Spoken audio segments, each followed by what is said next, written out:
On January 24th, 2002, Echo Platoon from SEAL Team 3 joined up with the German Special Operations Unit known as the KSK on a high-value kill or capture mission.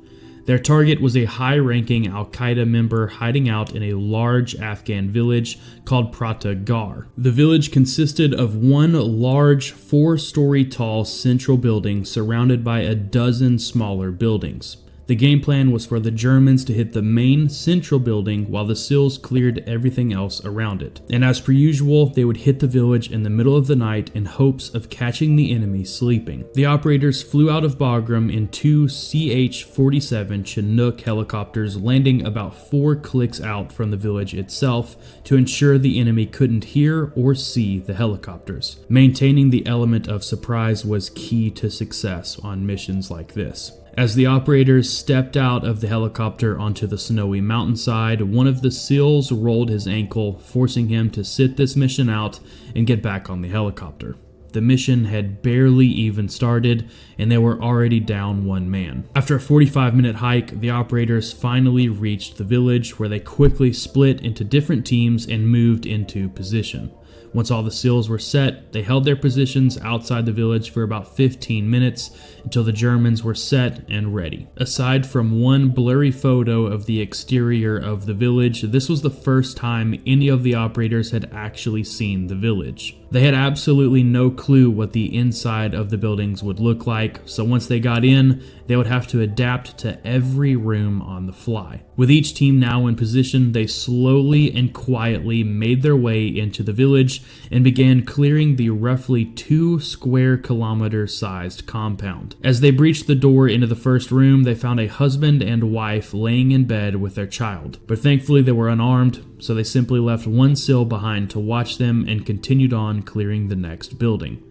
In the next room, the SEALs witnessed a heartbreaking scene. As the operators kicked in the door, they startled 3 young women out of their bed. They had a very similar reaction to the family in the first room, but after the initial scare of their door being kicked in, the women simply laid back down and stayed as still as possible. The SEALs quickly realized these poor women were used to men breaking into their rooms in the middle of the night, and they had learned that if they just stayed still and didn't fight back, we would at least let them live. So the operators quickly put their weapons to the side and assured the women they weren't there to hurt them and they were safe now. The operators continued to kick in doors for another 45 minutes before every building had finally been cleared. They managed to snag a few prisoners, but their HVT was nowhere to be found.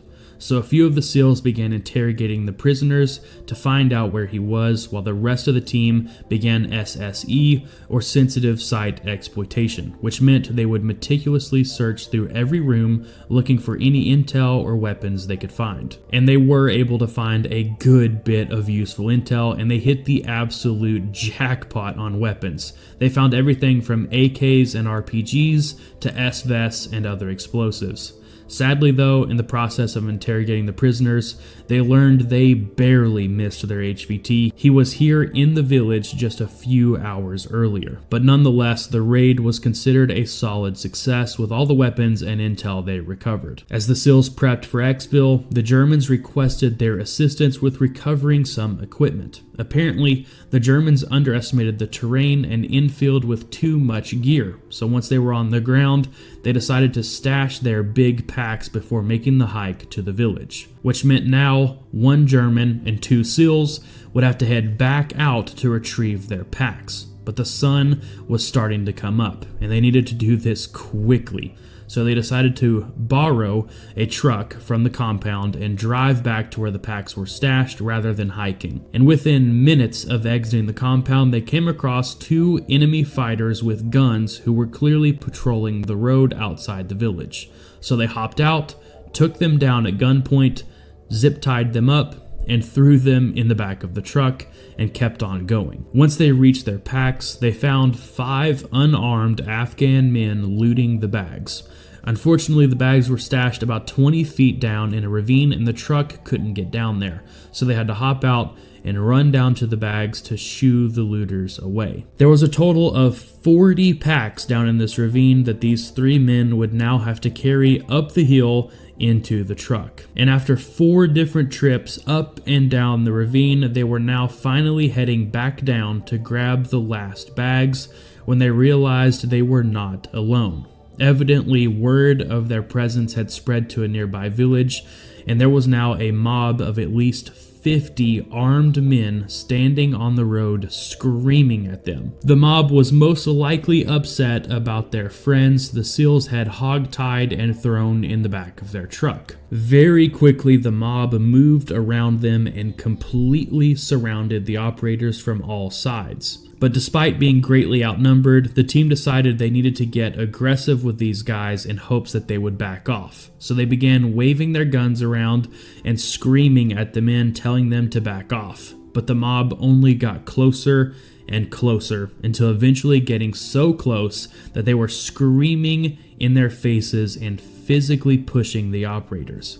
At this point, the SEALs figured their only option was to escalate the situation in hopes that the mob would chicken out. So they fired a few rounds into the air, which had little effect on the mob. So they escalated again, this time targeting the guys closest to them, shooting the ground just inches in front of their feet. That got their attention and gave the SEALs enough room to get back to the truck with the last few packs. They very quickly loaded up into the truck and took off out of there, nearly hitting several people in the mob on the way out.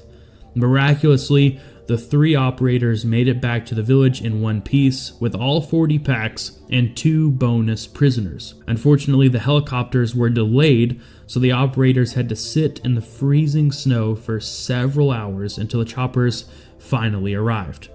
The team then loaded up into the helicopters and headed back to base with several prisoners and a stack of juicy intel. And that's going to be it for today's video, guys. I pulled information for this story from a lot of different sources, but I got the majority of the information from the book The Red Circle, written by Brandon Webb, who is a former U.S. Navy SEAL sniper. So a lot of this is coming from his point of view. And as always, I will have a link down in the description to where you guys can pick up this book. The Red Circle is a recent purchase of mine, and I am loving it. I highly recommend this book. I will likely be using this book for more references and more stories and videos in the future. So if you guys liked what you heard today, definitely buy this book. It is fantastic. But anyway, guys, thank you so much for checking out the video. Once again, if you could do me a favor and hit that like button, I cannot express how much that helps me out. It is absurd how much likes play into this whole YouTube thing, but